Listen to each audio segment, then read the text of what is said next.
Turning to politics now, we're just 5 weeks out from the presidential election, and tomorrow night, Governor Tim Walz is set to square off against Senator JD Vance in the first and only vice presidential debate before November's election. Both candidates are relative newcomers to the national political spotlight.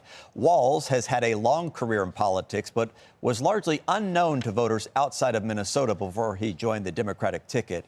Vance is the author of Hillbilly Elegy, which later became a movie, and he was first elected into office just 2 years ago. Last week, Senator Vance spoke about the upcoming debate during a rally out in Michigan. Listen here.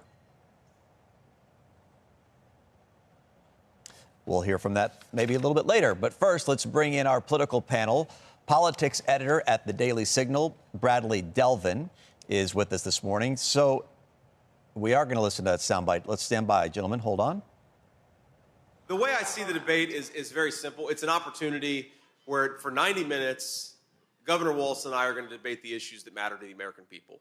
And what I'm going to try to show is very simple, that the candidacy, the team of substance, the team that actually has a record that we're proud of instead of we're running away from, and the team that actually has a plan is the team of Trump-Vance.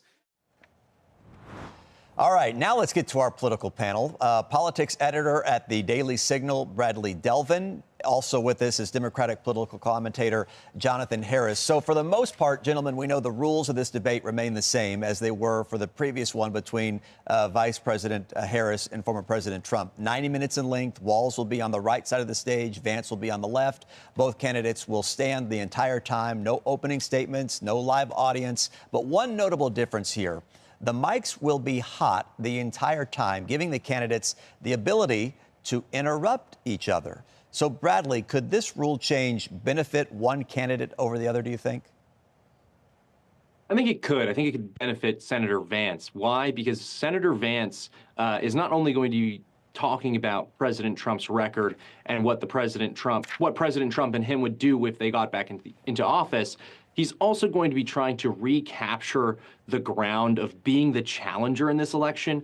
The Harris-Walz ticket has done a very good job of distancing themselves from the presidency of Joe Biden and essentially running as challengers to the incumbent President Trump. Like this is this weird thing going on here. So with JD getting up on stage, being able to, with the hot mic, ask those pointed questions towards Walz about the last 3.5 years that have transpired under Joe Biden and Walz's and Harris's connection to that policy record, I think that's going to benefit JD Vance in the end. Jonathan, I want to turn to you because CNN is reporting that Tim Walz is nervous about facing J.D. Vance in this debate. He reportedly warned Vice President Kamala Harris back in August that he was a bad debater.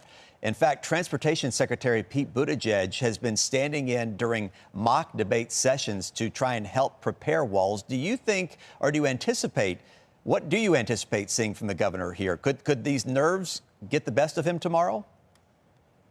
No, listen, the truth of the matter is, if you look at videos of Tim Walz playing to a crowd versus JD Vance, JD Vance will say things and it won't land, and he'll try to kind of awkwardly laugh and make it funny. And even the crowd, a very favorable crowd to him, won't applaud and won't laugh very often. Tim Walz hasn't had any of those problems.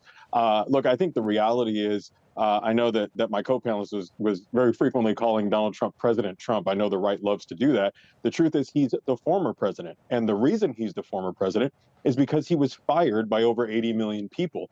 The reason for that is because of an administration that he is trying to run away from. He's trying to run away from the fact that crime was higher, that he lost a net 3 million jobs, that illegal border crossings were higher, and all the other failures. Obviously, the failure with COVID, the fact that he had our economy in a recession that started in early 2020 in about February or March 2020, but the economic slowdown that preceded it actually started in 2019, largely due to his trade war with China that he lost. And I think that is a record that Tim Walz is very happy to stick to Donald Trump, the former president, and make sure that he highlights that it's Vice President Harris that is currently a part of an administration that didn't lose 3 million jobs, but instead added 16 million jobs, that has brought crime down. Crime is actually lower now under Harris and Biden than it was under Trump. And I think he's going to very successfully drive that home and highlight this obscenely racist